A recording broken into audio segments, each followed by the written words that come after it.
salaamaaleykum mbokki auditeurs ak auditrices yu Kayar FM 89.1 tey jii di samedi yemook ñeenti fan ci weeru juin atum 2022 seen émission ADER ànd defar réew mi ngeen ci ànd ak seen mbokk seen xarit Ibrahima Massamba Faye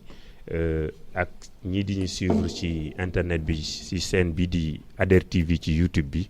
ñu ngi leen di nuyu bu baax di leen ziare tey nag ñu dalaloon ci genn gan gu ñuy wax Cherif Cheikhim Seye nekk ku xam-xamam màcc ci wàllu mbay ak wàllu suuf rawatina mu nekk fa la ñuy woowee ANIDA nekk agence nationale d'insertion et de développement agricole ñu war a waxtaan ak moom ci lu jëm ci wàllu mbay ak lépp lu aju ci wàllu woowu ngir bokk ci émission bi nag dinañ tijji ci kanam tuuti téléphone bi mu ngi nekk 33 896 27 86 33 896 27 86 salaamaaleykum Cherif maa ngi lay nuyu bu baax di la ziare di la jox sa wàccuwaay. jërëjëf salaamaaleykum mbooloo mi maa ngi leen di nuyu di leen sant cher éducateur Ibrahima Faye maa ngi lay nuyu di la sant di la gërëm di nuyu waa Kayar yëpp. di jaajëfal seen liggéey di ko rafetlu aussi man nag maa ngi tudd Cherif Cheikhim Seye nekk agronome di liggéey ANIDA agence nationale d'insertion développement agricole ku dégg ANIDA nag da ngay xaw a jaaxle mooy plan REVA bi nga xam ne son excellence maître Abdoulaye Wade moom la njëkkoon initié bi son excellence le président Macky Sall ñëwee nag ci la changé tur bi. tuddee ko ANIDA mooy agence nationale d'insertion développement agricole dañuy insérer ay jeunes ba pare développer agriculture donc man fa laa nekk di fa yëngu depuis 2009 jusqu'à nos jours. merci beaucoup Cherif xam naa loolu tamit du doy ci présentation bi parce que am na ñu ni seetaan ak ñu ni déglu xëy na ñu ngi lay door a dégg wala ñu lay door a gis léegi dañ bëggoon nga defal ñu benn présentation bu gën a yaatu tey ba képp ku ñuy déglu wala di ñu seetaan xam ni kii mooy Cherif Cheikhim Seye. waaw Cherif Seye nag agronome la am fu mu jaar mooy EATA boo ko déggee mooy école des agents techniques agriculture. te mu nekk Ziguinchor ñi fa génn yëpp c'est des agronomes c'est des ingénieurs agronomes bi ma génnee foofu nag jaar naa fi ñuy wax CDH mooy centre de développement horticulture bi nekk Cambérène bokkul ak CFPH nag foofu c'est le centre parce que foofu la ñuy développer tout ce qui est semence ba pare di fa doon fa gëstu lépp loo xam ne xeetu feebar la ak xeetu feebar xeetu jiw yu demee noonu moom la ñuy liggéey centre de développement horticulture bu Cambérène jaar na aussi Primoca bu Sédhiou bi ma jógee foofu nag dem naa fi ñuy wax Gambie république Gambie doon liggéey ci benn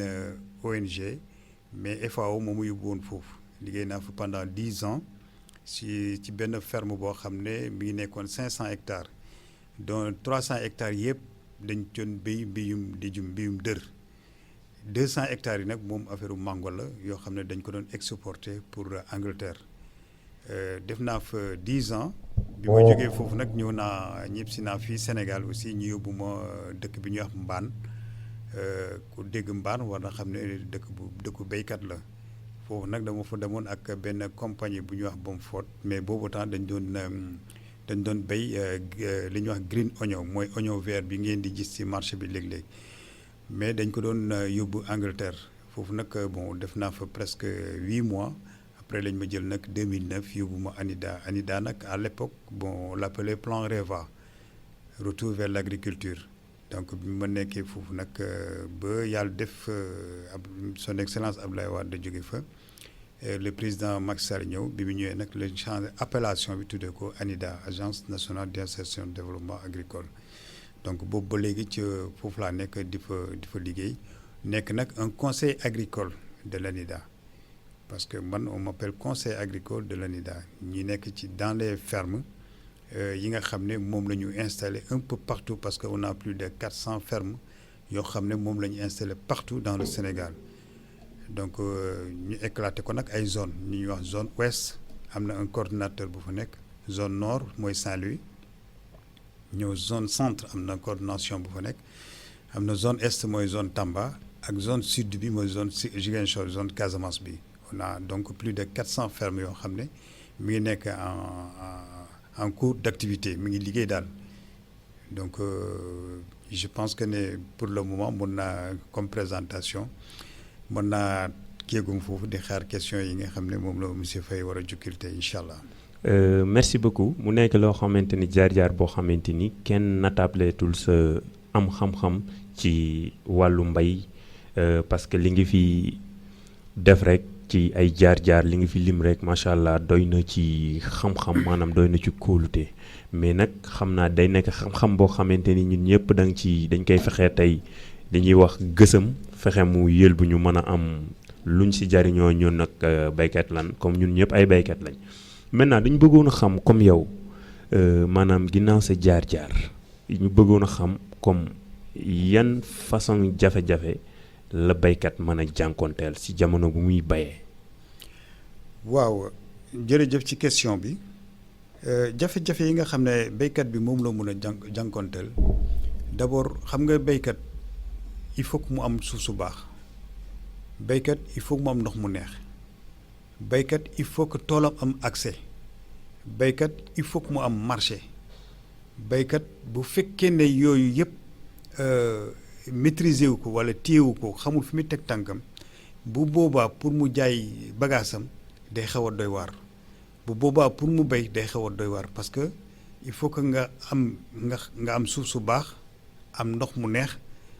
am accès ci sa tool. beneen bi mooy que nga am marché boo xam ne yow sa légume foo bayee di nga am marché boo xam ne fa nga ko yóbbu donc yooyu moom mooy paramètres yi nga xam ne béykat waru ko mën a ñàkk a maîtriser jafe-jafe yi nag bari na ci béykat parce que béykat bu fekkee ne am nga suuf su baax am ndox mu neex am accès sa tool ba pare nga am marché yaakaar naa ne jafe-jafe mën na ñëwee parce que li ñu wax aspect environnemental c'est-à-dire que ne mën nga bay tey yàlla suñu borom andi benn taw boo xam ne day yàq mën nga bay tey yàlla suñu borom andi benn mbënd boo xam ne day yàq yàlla mën nga bay tey nga am benn attaque ay njéeréer mu ñëw yàqal la lu bari donc yooyu yëpp ay jafe-jafe la beneen bi aussi mooy que ne béykat boo waree dem tey nga ne damay béy hectare soble di nga xam ñaata quantité nga war a andi ci jiwu soble bu fekkee ne da ngay def pépinière parce que béy léegi xam nga dañ ko moderniser bu njëkk ba da nga doon gàbb defar sa pépinière doog a jël dem jëmbat boo demee ci yenn tool yi am na ñoo xam ne dañuy def li ñuy wax semi direct maanaam dañuy jël tracteur ak machine ñi ji soble bi direct parce que boobaa dinañ ko calibrer dinañ ko defar ba nga xam ne soble bi du am benn ay taqaloog ba nga xam ne di nga am calibrage bu baax boobaa yow maîtriser nga sa mise en place de la pépinière beneen bi mooy léegi nag li ñuy wax développement agricole léegi nag nga war a suivre sa programme agricole jinaa préparer nga sol d'abord dans un premier temps mooy préparation sol mooy nag ngay defaree sa sol sa suuf si maanaam di nga ñëw bu fekkee ne dafa amoon ñax nga dindi ñax mi boo dindee ñax mi parce que ñax mi aussi am na nu ñu koy dindee li ñuy wax engrais vert léeg-léeg da nga koy soxla soo ko jëlee da nga koy incorporer ak suuf si soo paree ci loolu nag nga doog a nag andi sa tracteur nga disquer suuf si boo ko disquer ba mu nooy nag nga doog a nag andi sa gàncax bi nga xam ne moom nga war a jëmbat mais balaa loolu yëpp il faut que nga def sa installation ban type de irrigation nga am bu fekkee ne da nga am irrigation goutte à goutte d'accord wala da nga am irrigation pivot nag su ma ko waxee xam na am na ñoo xam ne peut-être xamuñu lan mooy pivot mais pivot benn appareil la boo xam ne moom day roose pratiquement lu mot 1 hectare moom ay laafam la yor mais day roose presque 1 hectare mais bu demee benn passe rek hectare bi dafay tooy xepp donc loolu la ñuy wax irrigation pivot wala irrigation à la raie wala da nga am irrigation par xam nga am na irrigation boo xam ne par portion la c'est-à-dire que ne da ngay jël di tànk du tour loolu yëpp ban système irrigation ban type irrigation nga am pour mun a kii léegi nag bu fekkee def nga sa préparation sol ba mu baax tracteur bi ñëw defal sa préparation sol ba mu baax nga doog a nag ñëw pour jëmbat sa soble soo jëmbatee ba pare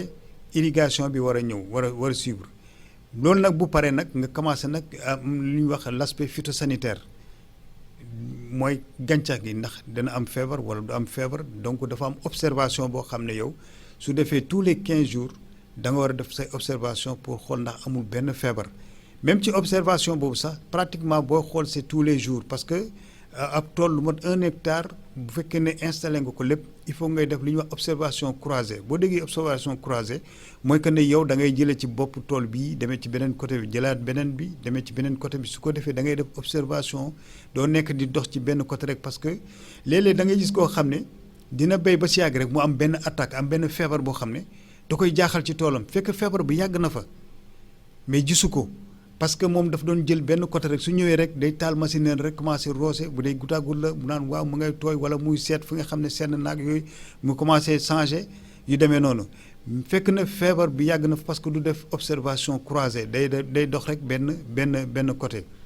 donc loolu il faut que nit ki di am li ñuy wax observation croisée en permanence ci toolam su ko def benn feebar du ko bett loolu nag boo jógee ci loolu nag nga xam nag ngay appliquer say engrais am na lu ñuy wax engrais nag dafa am ñaari système engrais benn bi dafa am lu ñuy wax engrais de fond mooy par exemple nga jëloon sa DAP 18 46 0 ak sa 10 10 20 nga incorporé ko c'est-à-dire nga jaxase ko suuf si ak tracteur def sa installation et cetera léegi nag am na beneen engrais boo xam ne c'est des engrais solubles bu fekkee ni da nga am goutte à goutte lu ñuy wax engrais soluble nga xam da nga koy def ci tànk bi ba pare envoyé ko par goutte à goutte boo demee ci engrais bi dafa am engrais fertigation donc loolu moom mooy système engrais bi mais beneen système engrais bi nag mooy engrais foliaire mooy engrais foliaire la da nga koy jël nga traité ko ci kaw bon dafay nekk na produit boo xam ne nag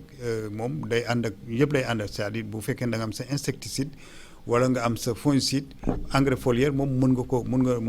ngeen koy boole quoi mën ngeen ko jaxase après nga def sa traitement normal quoi. donc loolu mooy ñaari système engrais mooy engrais de fond ak engrais fertigation ak engrais bi nga xam ne moo lay engrais de fond mooy ñetti système application engrais bi donc soo jógee ci loolu nag léegi nag observation yi soo ko defee ba pare nag na nga doog a nag commencé nag maintenant di def say traitement yi da nga il faut que muy am li ñu wax daar parce que man nag dama mel ni ko xaw a anticiper man ak question fay bi. non amul solo lépp sotti sax def si la maa ngi ci presque développement agricole bi naka ngay traité. naka lañu kii ak yooyu. loolu xam naa dinañ ci ñëw ci biir mu gën a yaatal comme ni nga ko waxee rek nii comme yaa ngi anticiper tuuti. mais ginnaaw bi ñu waxee jafe-jafe yi baykat bi mën a am ci toolam bëggoon nañu xam lan moo mën a jur jafe-jafe yooyu lu ko mën a indi. waaw. xam nga benn jafe-jafe mën naa la ko tegal léegi c'est-à-dire que ne mooy affaire pesticides yi mooy affaire tooke mooy affaire bi nga produit yooyu producteur bi maanaam béykat bi su xamul nu mu koy utiliser kooku jafe-jafe la beneen bi mooy bu amul marché bu amul suuf su baax bu amul ndox mu baax kooku jafe-jafe la mais li gën a am solo mooy que ne yow naka ngay roose kañ nga war a roose ban quantité ndox nga war a sotti bés bu jot ndax da nga war a roose bés bu jot loolu yëpp ci jafe-jafe béykat bi la parce que béykat bi loolu yëpp daf ko war a maîtriser beneen bi mooy que ne jafe-jafe yi mooy que ne feebar mooy comme li ma wax léegi sa tool mun na am feebar fekk yow gisoo ko nga toog a toog rek par exemple nga amoon ay problème mu fongicide da ngay toogatoo rek nga gis mu def benn poudrage boo xam ne maanaam weex par exemple bu dee cucurbitacée la ngay toogatoo rek gis feuilles yi commencé weex nga ne waa man lii kañ la fi fekk yàgg na fa mbala nga toog fekk am nga ay problème mu insectes yoo xam ne ñuy wax puceron ma nga fa woon loge fa mais jotuloo ko gis parce que doo def observation croisée yooyu yëpp ay jafe-jafe producteur bi la producteur béykat dafa war a maîtriser li gën a ndaw mooy que ne naka ngay produire naka ngay traiter sa tool naka ngay roose kañ ngay roose maîtriser sa suuf maîtriser sa ndox loolu moom boo fekkee ne maîtriser ko yàlla mën na def yenn jafe-jafe yu bëri doo ko am. d'accord léegi ñu bu ginnaaw bi ñu xamee jafe-jafe yi ñu mën a am léegi ñu bëggoon a xam tamit yooyu jafe-jafe yan njeexital la mën a indi. maanaam ni ñu koy saafara daal su ma comprendre bu baax. balaa ñu koy saafara maanaam ñu xam yan njeexital la mën a indi maanaam lan mooy conséquences yi maanaam mbay mu. waaw conséquences yi bëri na. parce que d'abord maanaam produit yi. pesticides yi li ñuy wax produit yi mooy que ne tooke bi loolu ngay def ci tamaate bi bu fekkee ne yow maîtriser woo ko dina la andil jafe-jafe dina la andil problème bu rëy benn ñun ñoo ngi utiliser produit lu bare te du ñu jël motuwaay bi mooy que ne da nga war a am benn tenue boo xam ne moom ngay sol ñu bëri dama leen di gis ñuy traiter seeni tool mais du ñu am benn matériel du ñu am benn motuwaay masque bi nga xam ne moo gën a ndaw duñ ko wut gant bi nga xam ne moom ngay booy def sa mélange produit bi moom ngay sol doo ko wut donc boo amul masque amoo gant amoo dàll bot amuloo uniforme bi nga xam ne moom nga war a sol d'abord dans un premier temps yaa ngi andi sa bopp jafe-jafe goo xam ne li ñuy wax ne li tubaab di wax ne tu es en train de te tuer à petit feu c'est-à-dire que ne da ngay rey sa bopp ndànk-ndànk te doo ci rendre compte parce que produit yi day jàpp sa deret bi fu nekk lay dugg te ñun sénégalais dañoo am loo xam ne toujours moom la ñuy employé mooy garaawul alors que garaawul foo ko dégg nit ki di ko wax rek garaaw na bis dina ñëw dana rëccu wala dana toog ci roq foo xam ne dana rëccu lu bare. nañuy bàyyi di wax garaawul. moom la tubaab di wax quand on sent pas qu'on est en danger. à partir de ce moment qu'on est en danger mais quand on sait qu'on est en danger on n'est plus en danger. très bien monsieur Mbaye très bien mu ngoog. léegi ginnaaw loolu léegi yan solution lañ mën a proposer nga ñuy proposer bañ mën a saafara yooyu du jafe-jafe gannaaw bi ñu waxee façon yi jafe-jafe yi li ko mën a indi li mën a indi ci ay njeexital. waaw solution bi c'est très simple c'est vrai que ne les conseils agricoles bariwuñu béykat yi ñoo leen ëpp fuuf daan naa dégg le président Abdoulaye Wade ne dañu war a organiser en fédération c'est-à-dire que ne producteurs dañu war a organiser en fédération comme ça mu am fédération bu ci nekk mu am au moins 2 conseils agricoles yoo xam ne ñoom ñooy wàcc seen site di leen defal observation di leen conseiller ay produits yi nga xam ne moom la ñuy utiliser parce que lenn daa leen ko fàttali gis nga produits yi ñuy utiliser at bu jot day changer parce que boo déggee changement bi mooy que ne dafa am produit yoo xam ne moom la ñuy homologuer sur le plan international am na produit yoo xam ne day dépasser kenn homologué day dem ba nga xam ne kenn soxlaatu ko sur le marché léegi nag ñun dañ naan garaawul da ngay gis koo xam ne dafa yor magasin mais daf koy denc ci suufu comptoir am boo ñëwee laaj ko daf la koy jox am na mën naa leen citer par exemple ñaari produits par exemple boo jëloon Firadan ak Dimetewat c'est des ay Orten 50 yooyu c'est des produits yoo xam ne amatul kenn dañ ko c'est interdit sur le plan international parce que chaque at am na révision boo xam ne sur le index phytosanitaire ñoom dañ koy réviser ba pare dinay produit nangam c'est interdit fi mu nekk nii moo tax dans le cadre de l'exportation fi mu nekk nii fii en Afrique tubaab yi dañ ci vigilant ba mu ëpp am na pas mal exportateurs yoo xam ne chaque fois dañuy jël seen produit di ko tuur di ko lakk et cetera mais ñun fii wax dëgg yàlla war nañ seetaat suñu bopp ba nga xam ne nit ki war na bu demee ci magasin jënd jiw bu fekkee ne magasinier bi xam na wax dëgg yàlla produit yi nga xam ne moom la ñu homologué mu koy wax nag mu conseillé ko ne ko utal nangam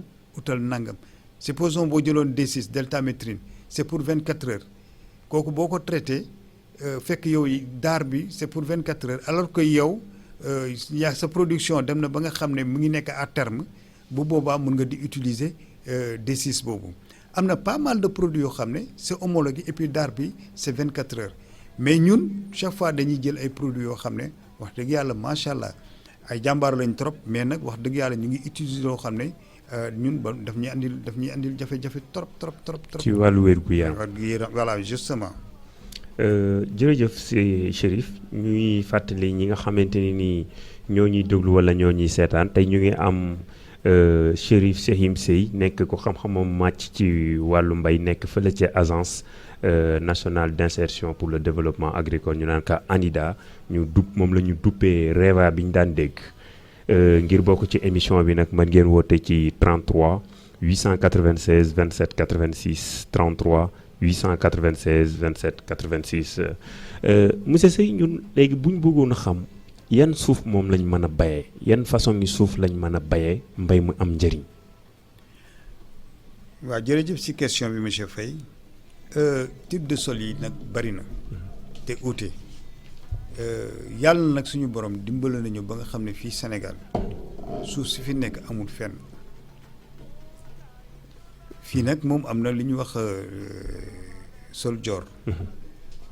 booy xool zone Kayar bi sol joor moo fi bari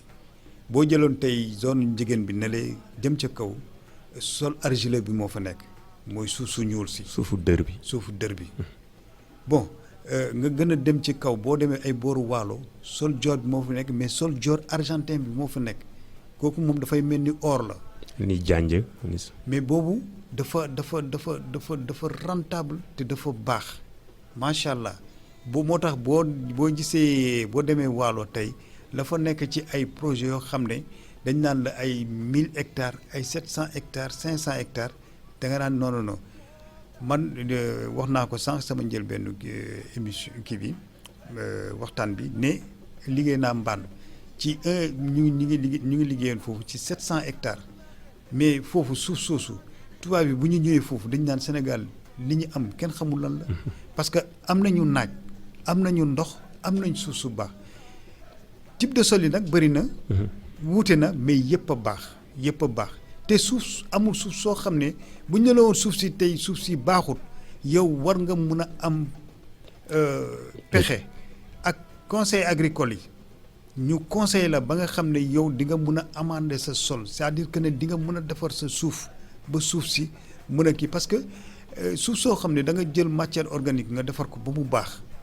d'abord dans un premier temps et puis nga andi ay fertilisants ay engrais yoo xam ne aussi dina am rentabilité donc suuf bu nekk war nañ ko mën a defar mais nag wax dëgg yàlla mooy sol joor bi mooy sol argile bi sol dër beeg yëpp wax dëgg yàlla suuf su baax la zone ñaay bi moom booy xool macha allah seen suuf baax na trop fenn rek laa xam ne seen suuf xaw na am problème tuuti mooy zone centre mooy zone Kaolack bi te pourquoi parce que foofu taux de salinité bi dafa bari moo tax foofu ñoom ñi ngi bayantu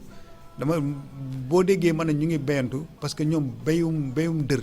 ñoom demuñ ci à 100% ñoom dañuy bayantu c'est-à-dire dañuy dem à 50%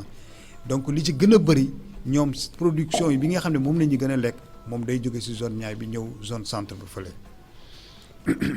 merci beaucoup Chérif léegi bu ñu bëggoon a xam ci maanaam façon suuf yi ñu mën a bayee naam bëri na te wuute mais ban lan jàpp ni moom la mbayam moo gën a nangu mbay. waaw non booy xool parce que ñaari type de sol yi mooy sol argileux bi mooy dër bi ak sol joor bi ñaar yooyu wax dëgg yàlla mooy l'idéal pour mbéyum dër pour boo bëggee béy def mbéyum maraîchage ñaar yooyu moom moo gën te aussi suuf toujours même booy fekkee ne da nga koy béy at bu jot nga amoon hectare boo xam ne da nga koy béy at bu jot hectare boobu da nga ko war di def ay prélèvement di xool suuf si def jël lu mot gas lu mot 15 centimètres au moins xam nga jël suuf soosu dem yóbbu ko fu ñuy wax lokitos pour ñu defal la analyse wu ñu wax la suuf si ferñeent lii moo ci nekk ci lu baax lii moo ci nekk pour nga amandé ko maanaam nga def indi apporter ay matières organiques ay engrais et cetera mais wax dëgg yàlla ñaari type de sol yi fi mu nekk nii si zone ñaay bi mooy joor bi ak sol argileux bi moom mooy l'idéal pour mbéyum dër. mais sànq dama laa dégg nga xaw a mel ni lu cos tuuti nii balaa ngay bay da nga war a tibb ci suuf bi yóbbu ko fi ñuy wax lokitos ñu xoolal la suuf bi. mais est-ce que loolu baykat yi sàmmonte nañu ak moom. non yenn béykat yi wax dëgg yàlla sàmmante wuñ ak loolu parce que dañoo xamut mais am na ñi nga xam ne ONG yi wala projet yu mag yi ñoom boo demee Lokitos fi mu nekk nii da ngay fekk foofu ay pile de demande nga fay fekk parce que ñoom wax dëgg yàlla da ngay gis ONG boo xam ne wala projet boo xam ne 10 hectares 20 hectares 30 hectares 50 hectares et cetera mais ñooñu du ñu dem à l'aventure comme ça rek wala ñu dem aveuglément ci seen production maraîchère déedéet ñoom à chaque fois dañuy def ay prélèvements dem Lokitos yóbbu ko ñu defal leen analyse su ñu leen defalee analyse ba pare nag ñoom ñu jël résultat analyse yooyu nag pour exploiter ko bu boobaa dinañ xam ne ñoom lii lañ war a apporter ci engrais lii lañ war a def ci engrais parcelle bu ci nekk comme ça ñu mun ko développer. voilà léegi comme ni nga ko waxee am na béykat yoo xamante ni duñu ko def wala mësuñu ko def mais mën na am tey comme buñ la dégloo nii mu nekk ñu am xalaatu bu li ko dooree tey ñu mën fee jóge di def loolu léegi buñ bëggoon a def loolu wan yoon la ñuy jaar ak fu Lokitos nekk. waaw Lokitos moom mi ngi nekk moom xaw ma bu fekkee ne fii xam nañu DPV ak Lokitos ñoom ñoo taxaloo parce que booy xool DPV ñi lépp loo xeetu feebar bu am ci mango yeeg et cetera ñoom ñoo ko mais nag Lokitos ñoom ñooy def analyse yi pour génneel la ferñeent ñi nga xam ne moo nekk ci suuf ak bu fekkee ne tey da nga jël sa gàncax aussi nga jël ay xob wala nga jël ay doom wala nga jëloon mango nga jël ko yóbbu ko Lokitos ñoom dañu la defar analyse wax la ne feebar bi lii la wala sa suuf lii la manqué lii lay laaj pour nga yokkal ko et cetera donc Lokitos moo DPV ñoom ñoo taxaloo ku bëgg contact aussi mën naa joxe samay contact ba nga xam ne mën naa ku ma woo mën naa la jëm a jàppale la ba nga xam ne Lokitos di nga fa mën a dem ñu defal ay analyse. d'accord léegi maanaam ñoom suñuy dem tey lan ak lan nga xalaat ni moom la ñuy yóbbu mënul ñàkk. waaw bu nekkee ab producteur boo xam ne moom dafa nekk par exemple zone Kayar bi nga xam ne dafay béy soble wala day béy pomme de terre am kooku bu fekkee ne moom pare na bu ma contacter dinañ def analyse damay ñëw ci toolam sax defal ko prélèvement sol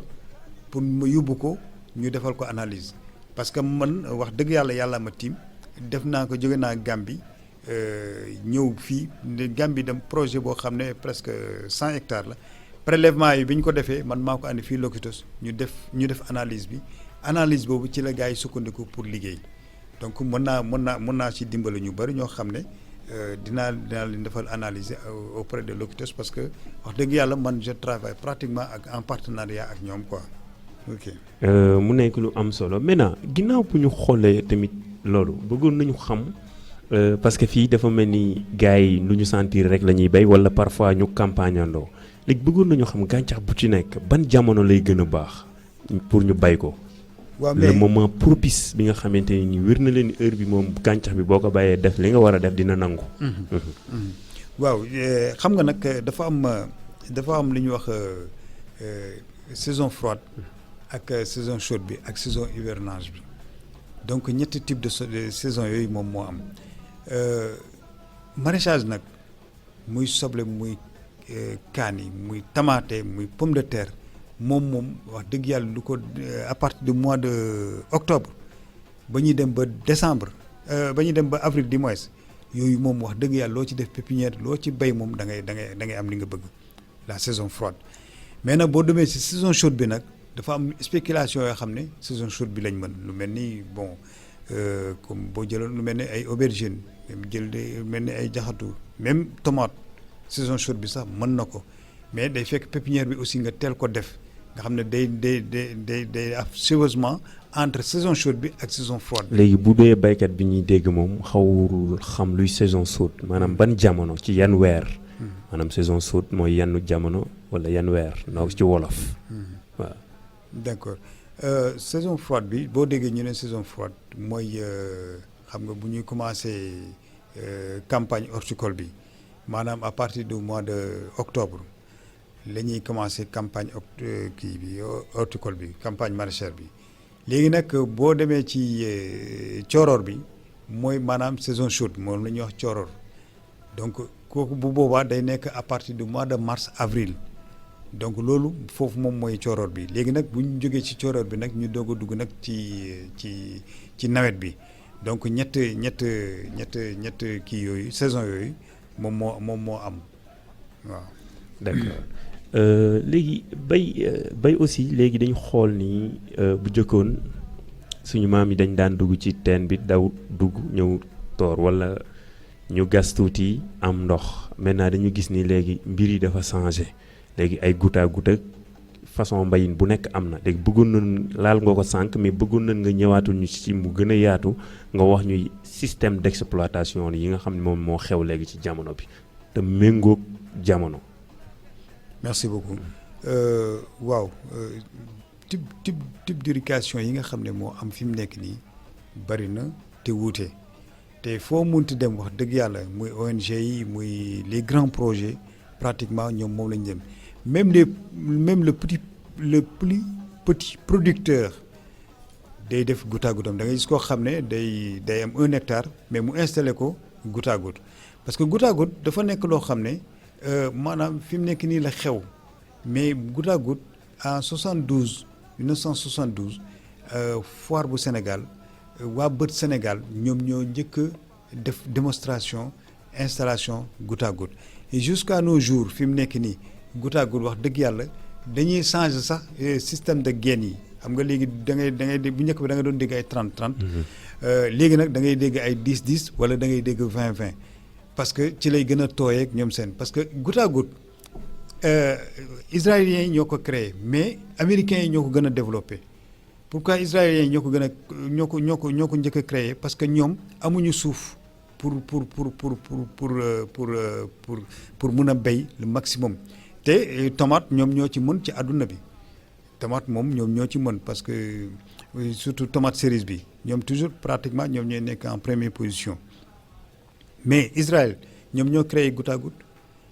américains yi ñoo ko développé mais goutte à goutte lu tax ñoom ñu créé ko parce que ñoom dañu am problème mu ndox. léegi nag Sénégal gii bu fekkee ne da nga jël sa da nga installé sa goutte à goutte sa tool goutte à goutte dans un premier temps dina yaxanal sa énergie maanaam bu fekkee ne da nga war a utiliser gasoil bu bëri wala say panneau solaire wala da nga war a utiliser sa carburant bu bëri goutte à goutte dina ko yaxanal boo waroon utiliser ñu bëri pour ñu rooseel la. goutte à goutte 1 hectare kenn rek mën na ko roose day ubbi rek gis génn yëpp di tooy génn yi mooy goutteurs yi di tooy donc kenn rek pour 1 hectare daf koy roose donc goutte à goutte lim mën a yaxanal ci béykat lim mën a yokk poosu béykat dafa bari xëy na cher na mais bu fekkee ne toppatoo nga na nga ko war a toppatoo parce que léegi nag da ngay dugg ci tool boo xam ne da ngay mer. lu tax ngay mer parce que da ngay gis goutte à goutte bi suñu paree rek dañuy dindi gouteurs yi da ngay gis ñuy jël ko rek raakool yi sànni ko nu leen neexee alors que da nga ko war a créer benn berceau boo déggee ñu wax ko mooy que ne da ngay jël ay ñu mat 4 laat defar ko ba nga xam ne day nekk lal boo paree da ngay jël goutte à goutte bi yëpp nga lem ko plier ko teg ko foofu nga xam ne bu dee nawet bi ñëw na nga xam ne da ngay dindi say goutte à goutte ma xam ne du ko lekk dara du ko lekk. léegi nag sooy lalaat da ngay jël ak lalaat da ngay gis ñoo xam ne seen genn goutte à goutte dinañ ko utiliser moo 2 ans te du am benn xëy na naam ay bënn yi ngay jël di raccordé yu demee noonu moom mooy am mais bu njëkk ba da nga doon gis nit ñi dañuy daw di dugg ci teenu seen yi loolu dafa métti ñu dem ba fi mu nekk ni xam-xam di dox ba nga xam ne ñu andi goutte à goutte andi pivot aussi benn nit moo koy doxal appareil la boo xam ne wax dëgg yàlla pour benn hectare la. mais benn nit moo koy doxal xëy na kooku moom il faut nga am moyen dëgg pour nga mun ko am yenn projets yi yenn ONG yi rek ñoom ñoo ko am mais goutte à goutte moom wax dëgg yàlla c'est l'idéal wax dëgg yàlla.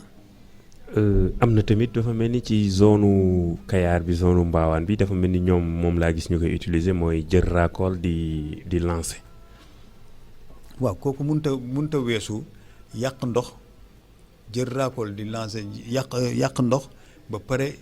ngay perdre temps bu bari booy xool temps bi di nga perdre lu bare beneen bi mooy que ne yow doo maîtriser woo sa ndox parce que da nga naan ni ma taxawee mooy gën di roose noonu la gàncax gi gën di kii fekk yow bu fekkoon ne yow dañ la yow tey goutte à goutte parce que goutte à goutte dañ ne la goutteur bu ci nekk dafa war a génne ay 1,5 litre imagine toi jéego bu fekkee ne da nga am 10 ñaata litre ngay génnee pour nga génnee xam nga tant de mètres cubes xam nga ci hectare du dara te benn nit moo koy roose mais da ngay jël raakool ngay roose nu mu la neexee te roose bi du uniforme c'est-à-dire roose bi du homogène beneen bi mooy que ne munta weesu ngay yàq ndox man yàq ndox laa ko mën a tuddee te loolu wax dëgg yàlla ku ci nekk war nga di soppi sa doxalin war nga di soppi sa système de travail am beneen méthode de travail ba nga xam ne yow di nga mën a roose sans autant que ngay yàq sa gàncax ba pare di perte sa énergie deuxièmement ngay perte temps yooyu yëpp soo ko boolee wax dëgg yàlla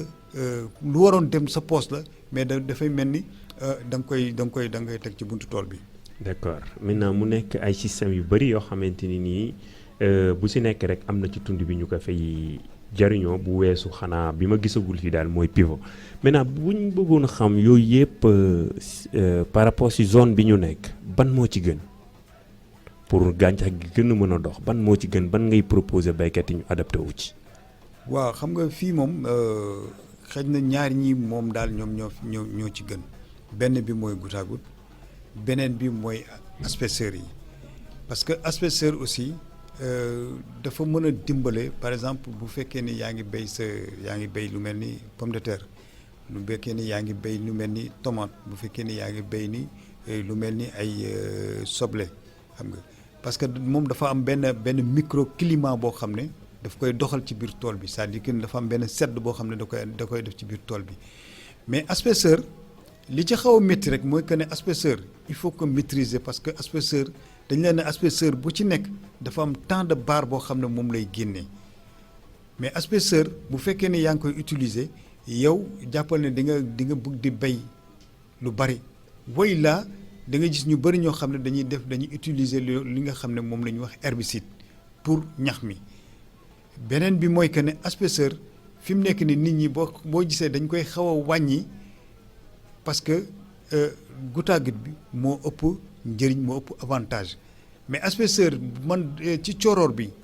mën naa def li ñuy wax utilisation c'est-à-dire nga def installation boo xam ne da ngay cumuler maanaam goutte à goutte bi ak asperseur pourquoi parce que cooroor bi dafay toll moment boo xam ne dafay tàng da ngay dem ba ay 45 degré alors que foofu bu fekkee ne yàlla dimbali la wax dëgg yàlla sa gàncax di dox am na noo koy wiccalee léeg-léeg nga dóor sa asperseur dina andi benn climat boo xam ne gàncax gi dina ci gën a dox dina ci gën a gis boppam. léegi ginnaaw bi nga proposé loolu ba pare léegi tamit ñun dañuy seetlu aussi comme ni nga ko waxee sànq ni dañuy utiliser produits yi ak engrais yi comme ni mu ñu neexee léegi bëggoon nañ aussi nga wax ñu naka lañ war a utiliser produits yi ak ban façon lañ ko war a mën a doxalee ba gàncax gi dox ba pare bu ñoree même bu ñaanuñu ko yàlla même bu mënta dem tamit ñu mën koo denc te du indi yàqu-yàqu. waaw très bien merci question boobu lu ma neex la parce que gis nga l'aspect phytosanitaire dafa am solo ngeen baal ma de mais am na ñu bëri ñoo xam ne tey ñi ngi tëdd sa hôpital booy xool pesticides yi ñoo leen fa yóbbu parce que niñ koy utiliser la parce que gis nga nit ki soo waree béy sa tomate mooy sànq xaw naa ko wax junj léegi ci waxtaan bi ci njëlbeen bi su fekkee ne yow da nga war a béy sa tomate fexeel ba nga xam ne jënd nga jiw bu baax soo jëndee jiw bu baax fa nga jëndee jiw bi fexeel ñu conseiller la produit yi nga xam ne moom lañu homologué boo déggee produit yi nga xam ne moom lañu homologué mooy que ne produit yi nga xam ne dañu produit yi ñoo baax pour ñu traiter ko deuxièmement produit yooyu suñ la ko conseillé ba pare léegi nag naka nga war a utiliser produit yooyu kañ nga war a traiter ak bu fekkee ne sa gàncax dafa toll fii waratoo traiter parce que boobu temps gàncax gi dafa war a dem ci marché bi loolu dafa am importance traitement phytosanitaire dafa war a am waxtu boo xam ne ci nga ko war a def am na ñu bëri ñoo xam ne dañuy wàcc liggéey ci lan moo leen koy def parce que dañuy traiter n'importe comment n'importe quelle heure waxtu bu jot ñu ngi koy traiter alors que du noonu traitement da nga koy def suba teel parce que gunóor bi nga xam ne moom ngay xeexal moom heure boobu nga mën a xeex ak moom suba teel fekk la nga def sa traitement bu ñu nee 10 heures jot na nga arrêté sa traitement mais balaa ngay commencer traitement bu fekkee ne andi nga sa produit nga am sa pulvérisateur bu baax amal sa tenue bi mooy lan botte nga am uniforme ba pare nga am gant am masque am say lunette juróom yooyu waruloo ko ñàkk soo ko amee ba pare nga am sa siwo boo xam ne moom ngay teg dafa jël sa produit yëpp nga def ko ci biir siwo bi soo ko defee ci biir siwo bi nga def sa ndox ba mu nekk ci digg bi nga yëngal ba nga xam ne baax na nga dolli produit bi ba siwo bi fees nga sotti sa pulvérisateur mais booy sotti sa pulvérisateur day fekk pulvérisateur bi nga def fa ndox tuuti lu ma 2 litres 3 litres produit bi dem fekk ko ba nga xam ne def nga sa 10 litres nga doog a jël nag monter sa traitement yow solu nga ba baax parce que yaa ngi ak sa gant yaa ngi ak sa tenue yaa ngi ak say bottes yaa ngi ak sa masque yaa ngi ak sa lunette nga doog a nag attaqué nag traitement bi boo traité ba 10 heures jot nga arrêté boo ñëwee nga raxas sa appareil ba mu set jël say gants raxas ba mu set jël sa tenue bi nga jël ko wékk ko fële mu wow ci naaj bi nga doog a dem nag raxasu ak ndox mu eau claire ndox mu set boo raxasoo ndox mu set ba pare eau claire ba pare nga doog a jël saabu kenn du ñëw rek jël saabu direct déedéet da ngay dem raxasoo ak ndox ba pare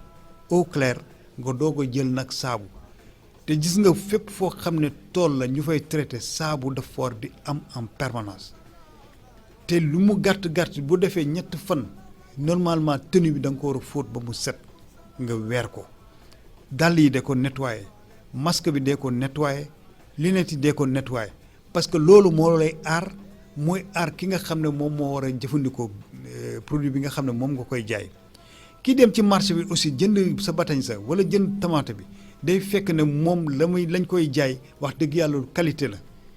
qualité boobu moom bu ko jëlee bu ko yóbbee këram daf ko war a raxas ba mu set war na ko raxas au moins 3 fois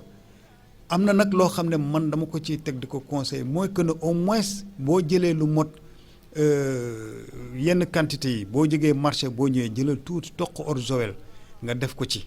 ba pare nga raxas sa produit raxas say légumes ba mu set ak tuuti eau de Javel gis nga eau de Javel boobu même bu fekkee ne ñi nga xam ne dañ doon traité wala dañoo def naka su dul noonu wala dañoo def traitement boo xam ne respecté wuñ réménance bi respecté wuñ li ñuy wax daar bi délai de réménance bi yow bu boobaa eau de Javel boobu mën na ko raxas mën na ko wàññi mën na wàññi tooke ba nga xam ne moom lañ ca bàyyi loolu moom man damay conseiller nit ñi wax dëgg yàlla ñu koy def parce que ñun ñu ngi encadré ñu bëri ñoo xam ne xam nga ANIDA am na ISO te ku am ISO mooy que ne dans l' exportation ANIDA fi mu nekk nii tool yu bëri ñoom ñu ngi def exportation par le biais de ANIDA conseil agricole ñoo leen di encadré ak exportateurs yi donc man kooku moom dama leen di conseiller pour que vraiment producteur bi di jël ay produits yoo xam ne pesticides yoo xam ne homologué nañ ko deuxièmement su traitement yi na koy respecté dans les normes heure bi nga xam ne moom la war a traité le matin le soir mu xaar ba ay 17 heures mu commencé traité ba 20 heures bu ko neexee mu doog a arrêté mais daan naa gis ci yenn zones yi gars yi di traité ay 14 heures ay 13 heures mais kooku yow da nga fay ñuul rek mais la ngay rey du dee di nga yàq sa produit ba pare di nga utiliser sa temps ba pare yow di nga utiliser sa énergie donc xoolal loolu yëpp boo ko jëlee dajale ko yaa ngi yàq sa xaalis boo yàqee sa xaalis mooy yàq nga sa produit la ngay rey du dee parce que heure boobu mooy loolu ba pare yow mi sa bopp yaa ngi xaru parce que heure boobu da ngay gis koo xam ne day jël motorisé ba pare solu masque solu gant solu dara parce que boo ko waxee mu ne garaawul xaaral ma dóor lii rek mu jeex garaawul boobu nag moom moo ñuy rey ëllëg. léegi dañuy faral aussi di gis nit ñi bu ñu produire ba pare ñëw di naan meew ak yiy këriñ ak façon yooyu léegi bëggoon nañu xam ki def traitement ba pare ban lan la mën a jël loo xamante ni au moins dina xaw a atténuer tuuti kii bi intoxication bu fekkee am na. waaw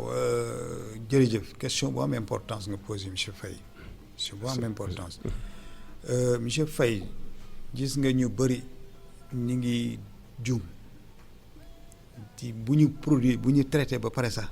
dañ naan la xaaral ma noonu naan kaasu meew alors que ñoom ñi ngi xaru gis nga meew c'est pas compatible ak le produit bi nga xam ne moom la ñuy traité pesticides yi ak le lait c'est pas compatible lan nga war a mën a jël même bu fekkee ne sax amuloo dara amoo benn problème boo defee traitement ba pare liñ lay njëkk a conseillé mooy que nga jël au moins benn kaasu thé boo ko déggee mooy Lipton nga jël ko jëlloo ko nga jël sa kénkiliba amuloo kénkiliba même thé bi ataaya bi ñuy def sax nga naan bu tàng jër wa ilaa nga jël charbon mooy lan këriñ mais këriñ bu boobaa da nga koy dëbb ba mu mokk nga sotti ko ci kaasu ndox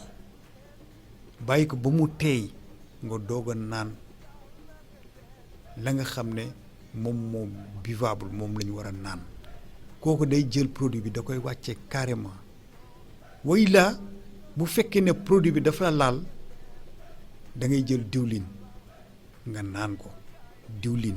da ngay jël kuddu diwlin nga naan ko mais bul jël jamais au plus grand jamais man Chérif Seye du ma conseil kenn muy jël lait meew nan da koy naan kooku moom wax dëgg yàlla xaritam mënut a weesu loolu. très bien maintenant mu des comme toujours ñu ñëw di nga xamante ni moo jëm si suñu moo ñeel suñu wàllu wér-gu-yaram léegi ki nga xamante ni dafa traité toolam maanaam lu mu gàtt balaa ñuy mën a jariñoo lool maanaam balaa ñu koy wet ñaata temps lañu war a toog. non bu fekkee ne par exemple dafa am accident sur le terrain maanaam dafay traité fekk solu masque bon produit bi dugg ko mu daanu am na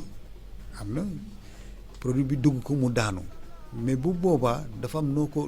ko war a sauver dafa am position boo xam ne moom nga ko war a tëralee ça c'est un deuxièmement nag bu boobaa nag dans les médias li nga mën a def mooy que comme li ma wax léegi këriñ nga jël ko dëbb ko ba mu mokk parce que këriñ gi sax boo demee fi nga xam ne moom la ñuy jaayee ay semences ak ay produits pesticides ak yooyu ñoom dañ la koy jaay am na charbon yoo xam ne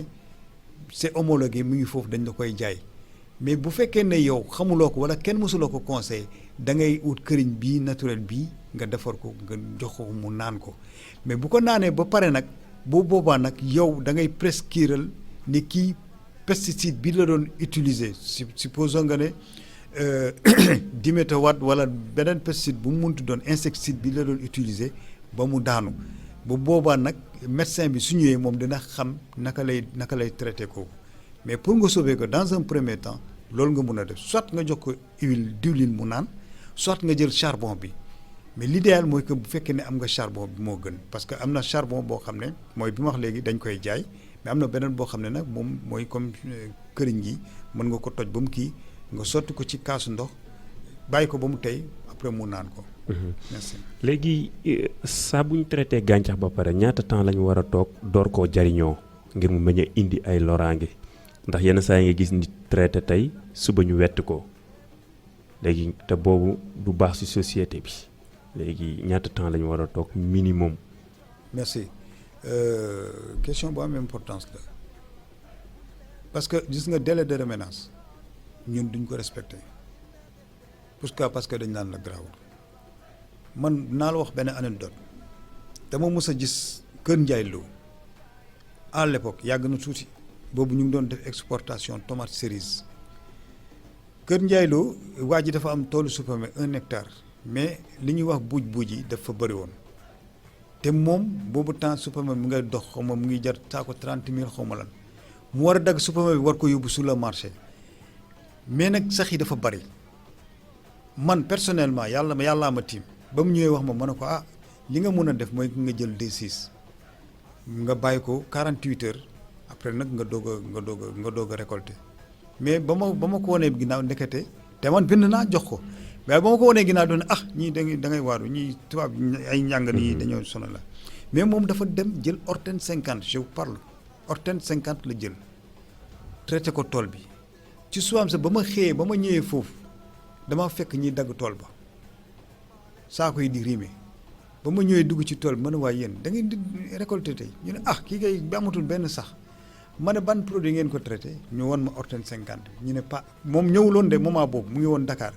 ñu ne ma pa bi de produit bi la ñu yónnee moom lañ ko traité gis nga amatuloon benn sax yi sax yëpp a dee ma ne da ngeen rey doomu aadama yëpp parce que fi mu nekk nii yow hectare supame léegi fi mu nekk nii rey ngeen buuj yëpp maanaam sax ya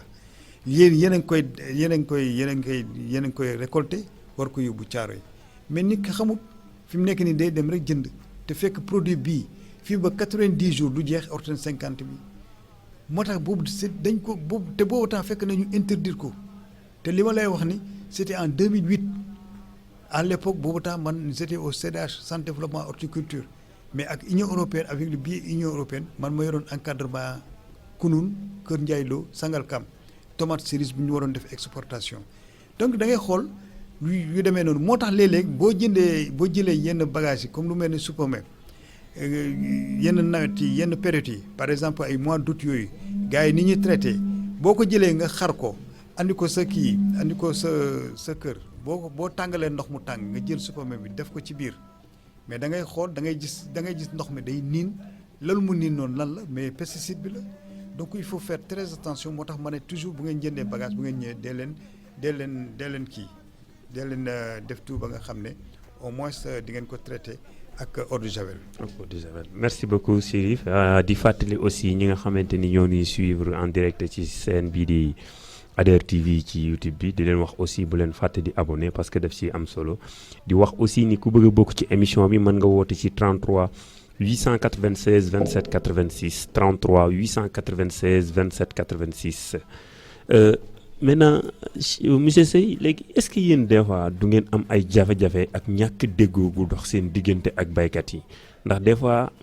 baykat nga indil ko loo xam ne ci këyit la ne ngan ko nii la ak nee la mun leen déedéet man yàgg naa ci est-ce que des fois du ngeen am jafe-jafe yooyu. non monsieur Faye loolu duñ ci jóg chaque jour dañuy am jafe-jafe ak producteur bi c'est-à-dire que ne ñoom pour ñu gëm la dafay jafe trop. dafay jafe mooy li ma wax léegi rek ki nga xam ne da nga ñëw nga gis tool bi muy fees dell ak ci sax nga ne ko bon jëlal D6 boo ko jëlee fii fekk 48 heures nga xool dina baax après nga récolter ko mu ne déedéet moom mu dem Dakar ñu conseillé ko Orten 50 mu jël ko yónnee ko traité ko sax ya dee ñu récolter supame bi donc bu fekkoon ne wax dëgg yàlla joxoon na ma cër wala déggaloon na ma la ma ko waxoon loolu lay def mais dafa dem ñeneen conseillé ko leneen loo xam ne mooy loolu. donc wax dëgg yàlla ci côté boobu dañuy am jafe-jafe dañuy am problème pour nit ñi am dégg-dégg wala nit ñi am jox la cër ci côté boobu wax dëgg yàlla duñ ci jóg bés bu jot duñ ci jóg di am jafe-jafe boobu dëgg yàlla. d'accord léegi bu ñu bëggoon aussi nga joxal ñu conseil ñi nga xamante ni nii ñoo nekk baykat yi te des fois dañuy bay ba ñoral muy nëb wala façon yooyu noonu léegi yan pexe yan solution nga leen di proposer à ce que ñu mën di ko jëfee ngir mbay mi mën di yàgg conservation ñu mën di ko conserver boo xam ne dafa yembook lambate wala leneen parce que gis nañ ko rek daaw gis nañ ñoo xam ne dañ doon gas soble di ko suul di ñaan yàlla aussi loolu yàlla nañ ci yàlla musal mu bañ a reproduire waat léegi ñu bëggoon a xam aussi yan conseil nga leen war a mën a jox ba bu soble bi nañ ko mën a denc sax ba keraa ñuy xaar prix bi ñuy xaar. merci man xam nga dafa am loo xam ne gëwuma ko te nit ñi wax dëgg yàlla dañoo xaw a doy waar. li ñuy wax soble mbay man soble mbay laa mënul comprendre soble amul soble boo xam ne bayuñ ko muy soble bi jóge ci tubaab bi ak bay jóge waalo ak bi jóge ci zone ñaay bi fii soble yëpp soble mbay la tubaab bi ni mu ko bayee ba mun ko exporter andi ko dafa am méthode dafa am système boo xam ne moom la defee ñun fii du ñu xaar soble ba ñor soble bi day def 90 jours ñor ñu ne la nga bàyyi ko au moins 15 jours sur le terrain ba mu wow ba nga xam ne yow da ngay dugg ci terrain bi di faxas soble bi doo ko def dañ naan la soble bi fi mu nekk nii am na 80 jours wala 90 jours ñu ne la roose ko mu tooy xepp nga yóbbu ko ci marché bi pour mu am poids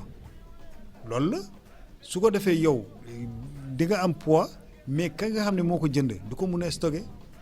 beneen bi mooy que ne par exemple li xew Podor fan yi dañu emballé lu bari léegi marché bi inondé fi mu nekk nii ñoom ñi ngi war a génnee seen production war koo jaay mais amuñu marché parce que fi mu nekk nii marché bi boo demee ñu ne la kilo 200 francs te ñoom am na ñoo xam ne ñu bëri dañoo leb ci banques yi dem béy donc ñoom war nañu fay banque te ñoom fi seen nekk nii seen production mi ngi yàq mais lan lañ war a def état bi ñoo war a taxaw ñu jéem a seet yan mécanisme la ñuy def ba nga xam ne soble bi dañ leen di utal séchoir gis nga production oignon da nga koy utal séchoir bu fekkee ne mënuñu am séchoir bu mënuñu am séchoir bàyyil sa soble ba mu ñor ci terrain bi carrément ba nga xam ne boo duggee da nga koy faxas doo ko roose doo ko def dara def na 90 jours ñor na am nga calibre bu baax pome na bàyyi ko foofu ba mu wow kan ba nga xam ne yow boo faxasee ak sa loxo rek soble bi day dëñ mais bu boobaa boo ko récolté ut say palette am na noo koy paliser soble bu mën na fa yàgg ba nga xam ne prix bi nga bëgg di nga ko mën a jaay mais bu fekkee ne loolu defuloo ko da ngay am problème parce que soble dafa laaj séchoir te bu amul séchoir da nga koy bàyyi ci terrain bi au moins 3 à 4 mois parce que 3 mois moom mooy soble mise en place pépinière bi ba nga ko jëmbatee ba nga def mise en agricole bi ba nga koy récolter 90 jours la mais boo ko bàyyee 1 mois ci terrain bi amul ndox amul dara boo ko fekkee day wow koŋ boo ko jëlee récolter ko def ko ci saako ut ay palette nga riime ko riime bu baax ngelaw li di ko ëff dina fa mën a yàgg mais nag ni ñuy récolter ñun soble dañu bëgg soble bi tooy pour que nga soo demee ci bascule ba soble ba am poids nga mën koo jaay ka kay jëfandikoo du baax parce que soble bi dañ naan la soble bi dafa am ndox ñu naan soble mbéy soble yëpp la ñu béy tubaab bi li ma leen wax ni tubaab bi noonu la koy def ba demee Europe dañuy béy soble bi mais bu ñu paree dañ koy yóbbu séchoir balaa ñu koy yóbbu séchoir dañ koy bàyyi ci tool bi ba mu wow koŋ ñu ñëw récolter ko ak machine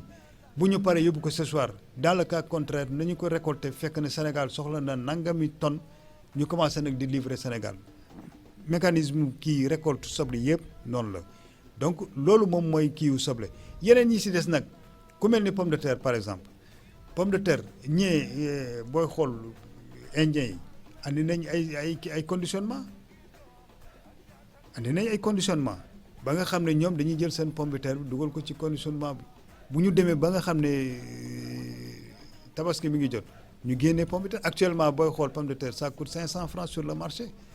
350 la woon ci Korité bi léegi boo demee kër Abdou Ndoye gi wala nga ñëw fi Kaar ñu ne la 500 francs 400 500 francs xam nga loolu teguwul fenn mais nag c'est normal parce que ñun mënuñu denc pomme de terre amuñu benn jumtukaay boo xam ne mën nañu denc pomme de terre il faut que yenn ONG yi ñoom ñoo am kii pour denc pomme de terre mais boo demee fii nii zone Diamniadio bi am na foo xam ne le président Macky Sall defar na fa ay conditionnement yu baax yoo xam ne mën nañ fa denc pomme de terre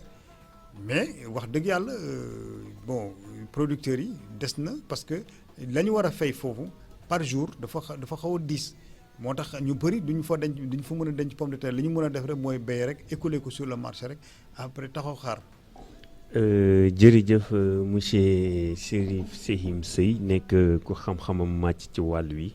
ñu yegsi nag si njeexitali émission bi comme yegsi nañ ci nag ñu bëggoon a xam sa kàddu gu mujj. waaw émission bi nekk na émission bu am importance te émission bi dañ ko ramasser parce que émission bi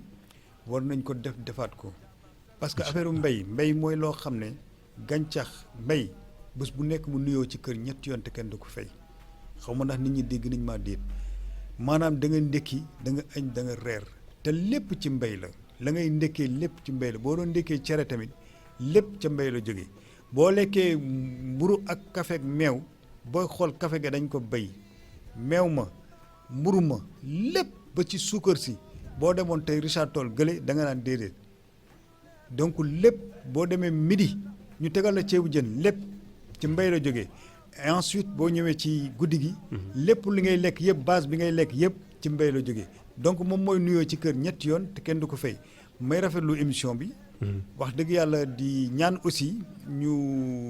ñu defaat beneen émission boo xam ne dina gën a neex dina gën a kii nit ñi aussi participer incha allah jërëjëf Seyhim Seye xam naa ñuy fàttali rek ki ñi di ñu taxawaat ci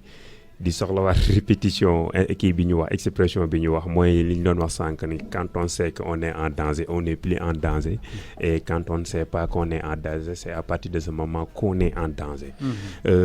Maintenant di sant di gërëm Chérif Cheikhim Seye mi ñu dalaloon ci émission bi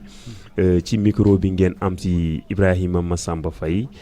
ci technique bi ngeen amoon ci Sini Diop di sant ak gërëm aussi auditeurs yi nga xamante ni ñoo ñu doon déglu à travers Kayar FM 89.1 ak ñi nga xam ni ñoo ni suivre ci chaîne bi di ADER TV ci YouTube bi aussi di leen wax ni bu leen fàtte abonné di leen jox dox daje beneen samedi même heure même fréquence incha allah ak beneen